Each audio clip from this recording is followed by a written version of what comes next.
I think, and this is a time when the media needs to see what we see, take history into account. What he's doing there is not normal. It is not what 20 other some odd states are doing. It is different.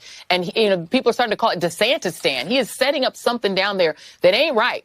Boy, oh boy, oh boy, oh boy, oh boy. Let me tell you, there are some people on TV in the mainstream liberal media that have absolutely no shame. Okay, they have no shame. They will take a tragedy and use the tragedy to score cheap political points. And Democrats / the mainstream liberal media love doing this. We see them do this every time there is a mass shooter. Right? Every time there's a mass shooter and the mass shooter happens to be white, okay, he fits the liberal narrative about mass shooters, they basically celebrate it, right? They celebrate it like it's their birthday.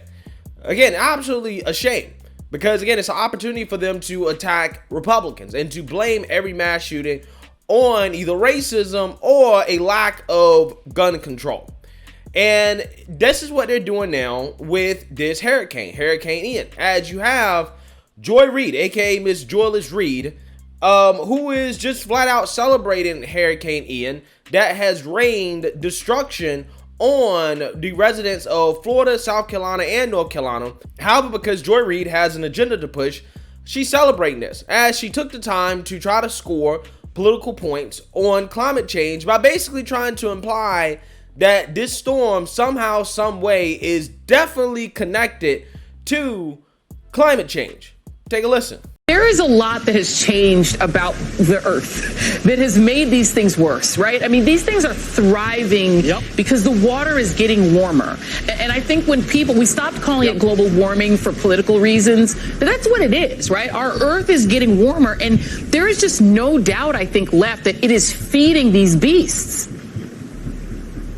Well, and where it comes out is in the intensity. The people say, well, there have been hurricanes for millennia. Well, that's true. But we sometimes get these ones that are so much more damaging and so much more intense. And then there's the complicating factor that in places like Bill was just talking about, the St. Johns River in Florida, Savannah, Charleston, like Miami, gets water that comes up on a good sunny day. That's climate change because water levels are rising. So on one hand, you have more intense storms because of warm weather and the patterns that cause these storms to form. And then you've got greater damage because we've got rising water levels. And it's good that we talk about these things in the moment, because lots of times over the years when I brought it up, people said, oh, now's not the time to talk about it. That's right. Now's the time to talk about it because the only time people are paying attention to how damaging these things are. Yeah, so apparently Miss Joyless Reid did not get the memo from the hurricane scientists that corrected Don Lemon when Don Lemon tried to do the same thing, which is to connect this storm directly to climate change and say that this storm and its strength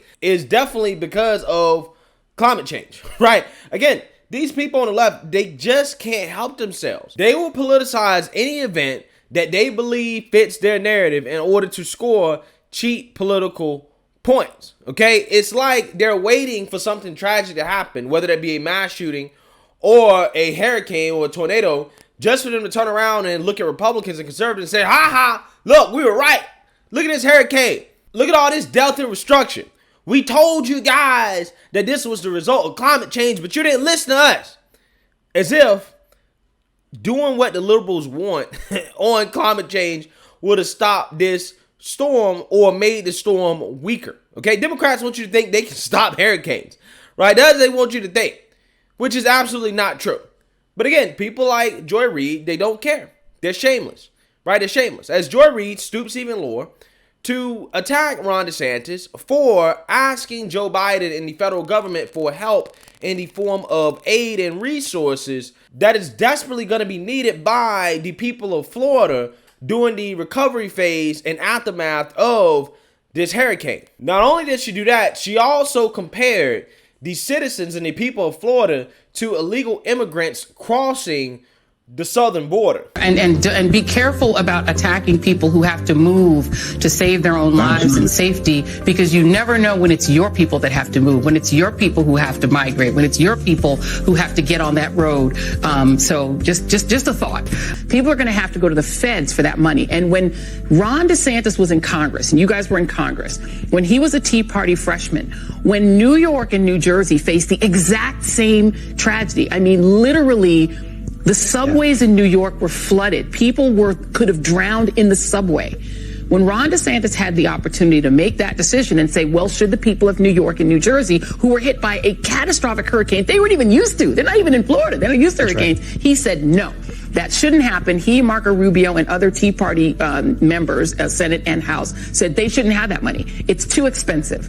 And now, as you said, he's now got to go hat in hand to Joe Biden for aid. Right. It's something he didn't even believe in as a Tea Partier. Yeah, so let's address both elephants in the room here. The first elephant being that Joy Reid is actually comparing Florida citizens, we're talking about American citizens, fleeing Florida to go to neighboring states to seek shelter and alternative places to live because of a hurricane coming. She's comparing that to illegal immigrants that are crossing the border, all of whom are not coming here because there's some natural disaster that has affected their country. Now, some of them are, but a lot of them aren't. A lot of them come here just because they want to live here, just because they want to be here. Okay? But again, how disgusting is it to compare American citizens to illegal immigrants? Crossing state lines to seek shelter from a hurricane or to be in a better spot, okay, during a hurricane, is not the same as illegally crossing a border. Crossing state lines and crossing a border are not the same thing, right? They're American citizens. Joy Reid needs to go back and take Civics 101. But the second elephant in the room is Ron DeSantis and his vote back in 2013 against federal funding in aid for the victims of Hurricane Sandy that mostly affected New York and New Jersey. Now, Ron DeSantis voted against both aid packages. One was $50.5 billion and another one was $9.7 billion. Now, Ron DeSantis' reasoning for this back then was that he thinks that the packages had too much wasteful spending, right? He's saying that, look, a lot of this money is not necessarily going towards disaster relief and the money's not going to be spent within an appropriate time frame, right? He was saying that some of the money is going to be spent in the 2019s, 2020s. We're talking about 5-6 years down the road from when the disaster actually happened. And then he also included that he sympathizes with the victims and that those with Florida insurance should have their claims paid. So whether or not you agree with Ron DeSantis and his reasoning for voting against the aid package for Hurricane Sandy victims, I don't think that it is appropriate for you to necessarily gloat or to take a victory lap saying, look at Ron DeSantis going to Joe Biden for federal aid after a disaster hit his state. Because I think that these Florida citizens, we all pay into this disaster fund. We all pay into FEMA. We all pay federal taxes. I don't think that going to the federal government and saying, hey, can we get some of the money that we paid into for a disaster? I don't think that that's a bad thing. I really don't. It's not like these Florida citizens don't deserve that money just because Ron DeSantis is the governor of their state and he made a controversial vote back in 2013, almost 10 years ago. These people really believe that conservatives are libertarian anarchists, right? And that's just simply not the case. Conservatives actually do believe in a federal government, okay? They do believe in some spending. However, they just believe in less spending than liberals and progressives. But see, the problem is, and this is unfortunate because a lot of these disaster relief funds end up becoming bloated government program like we see time and time again with these so-called aid packages. Like, for example, Biden's American Rescue Plan, which was a aid package for the COVID disaster. That included all types of pork spending, right? That had nothing to do with COVID whatsoever. So again, I can understand Ron DeSantis' vote, even though in hindsight, that vote looks extremely controversial. It looks bad. It looks bad. But again, that doesn't mean that the Florida citizens shouldn't be able to get aid because of this, or that you should be taking some type of victory lap because Ron DeSantis is going to Joe Biden and asking for help. Isn't that what you want to see during a time like this? You would think that, the bad thing for Ron DeSantis to do is to stick to politics and say, you know what? Screw the Florida people. My ego is so big that I'm not going to go to Biden for help, right? We're going to just help ourselves. Again, that would be the bad move, right? The good move is for him to swallow his pride and to go to Joe Biden and say, yeah, we need help. despite his vote. Again, people like Joy Reid, they're more concerned about scoring political points than they are about the fact that Ron DeSantis has shown very effective leadership during Hurricane Ian, even going as far as not to just rely on people like Joe Biden, but to also rely on more innovative methods in the private sector, people like Elon Musk, for help with things like, for example, communication, which is crucial during a disaster like this. We also were working with Elon Musk and Starlink satellite. So they're positioning those satellites, the Starlink satellites, to provide good coverage in Southwest Florida and other affected areas. We have with me, where do I have the? Do I have it? So here are the Starlinks that we're going to provide for Lee County. And so what this will do, so they have satellites that beam down, but you can't just get it on your device without having things like that beaming it to the public or beaming it to whatever. So those are going to be really for their use at the places that are offering the emergency response, so that they can be fully hooked up and can get online if they need to go. At the same time, we are working with SpaceX, and we are expecting 120 additional large Starlink units to deploy to Southwest Florida. And so they've donated the costs associated with all the coverage. So we want to thank SpaceX and thank Elon Musk for that. A large device, you can put it in different areas in the community that are having problems, and they can get a 13-mile radius, and they can support over 1,000 users at a given time. So you're talking about over 100 of these. Not all will go to Lee, but many will go to Lee, Charlotte, if there's places in Collier, some of our rural counties like DeSoto and Hardy, they're offline too, to be able to do that. Yeah, so we have Joy Reid's nightmare there, right? Two white supremacists, alleged white supremacists, Ron DeSantis and Elon Musk, working together to help the Florida people during a disaster. Joy Reid must be losing her mind.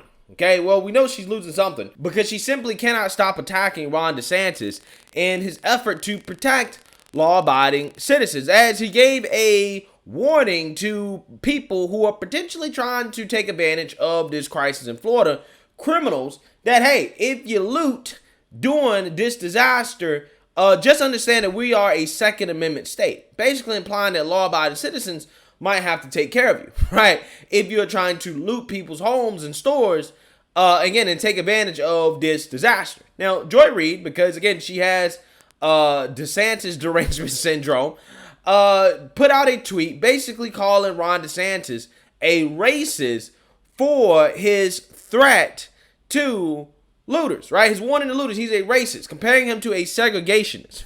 So let's actually read about this, because, again, this just shows you how ass backwards Joy Reid is. Taking to Twitter, MSNBC host Joy Reid bashed Governor Ron DeSantis of Florida for warning potential criminals against looting the evacuated homes of Hurricane Ian survivors in Florida, linking his statements to racist cops and politicians of the segregation era. On Saturday, the host of MSNBC's The Readout tweeted at DeSantis, telling people not to loot and warning they might be shot by gun-carrying Floridians, had the same tone as segregationist Miami Sheriff Walter E. Headley, and famously saying, quote, "When the looting starts, the shooting starts in the 60s. In addition, Reid's tweet linked to a NPR article about the racist history, connecting it to vicious segregationists and anti-black politicians such as Eugene Bull Connor. She mentioned how DeSantis' words show he's returned to that form. Reid took issue with the Florida governor's recent press conference about the state of recovery in Florida after the devastation brought by Hurricane Ian. In the pressure, the governor mentioned his concerns about potential looting that could happen in the absence of infrastructure. He said, quote, "The other thing that we're concerned about, particularly in those areas that were really hard hit, is, we want to make sure we're maintaining law and order, addressing would-be looters directly." He stated, "Don't even think about looting. Don't even think about taking advantage of people in this vulnerable situation." DeSantis continued, saying that, quote, "Local law enforcement is involved in monitoring that." He explained, quote, you can have people bringing boats into some of these islands, and they're trying to ransack people's homes. He then laid out his warning, quote, "I can tell you in the state of Florida, you never know what may be lurking behind someone's home, and I would not want to chance that if I were you, given that we're a Second Amendment state." Though DeSantis merely warned about what the typical Floridian might do to home invaders and looters, Reid linked it to a racist threat from law enforcement in the 60s. So yeah, again, this is Joy Reid. She's unable to help herself because all she cares about is criminals. And it's funny because she's accusing Ron DeSantis of being racist, but she herself is assuming that the looters must be black, right? The looters must be black, so therefore Ron DeSantis must be racist because he is saying that looters could potentially be shot for trying to loot people's homes. Again, these people on the left always reveal that they're the ones that have these negative stereotypes about black people, right? They're the ones that always believe that black people are being targeted when we talk about going after criminals, when we talk about going after people who are not law-abiding citizens. These people are always the ones that interpret that as, well, they're trying to go after black people because they believe that black people are inherently criminals, right? The only people that loot are black, according to Joy Reid. So therefore, Ron DeSantis is racist. Again, this is what happens when your brain melts, right, in excitement for a natural disaster, and you're trying to figure out how can you score as many cheap political points as possible. Again, this is something that Democrats do every single time there is some type of disaster that fits their narrative, whether it be a mass shooting, hurricane, tornado, wildfire, right? Anytime it fits their narrative, this is what they do. They rush to score cheap political points. But when a disaster doesn't fit their narrative, they're quiet, right? For example, when there are hurricanes or there's a lack of hurricanes during hurricane season, right? Or the hurricanes are not as strong, and they don't really say anything about climate change, right? All of a sudden, all that climate science ain't contributing to the hurricanes that are not as strong, right? Don't fit the narrative. Or when the mass shooter is, a so-called person of color, don't fit the narrative. Let's ignore it. Let's not talk about it. Again, these people every single day just reveal themselves and expose themselves to be the political propagandists that they actually really are. They have no shame. So let me know what you guys think. Make sure you like, comment, and subscribe. Most importantly, share a black conservative perspective. Peace.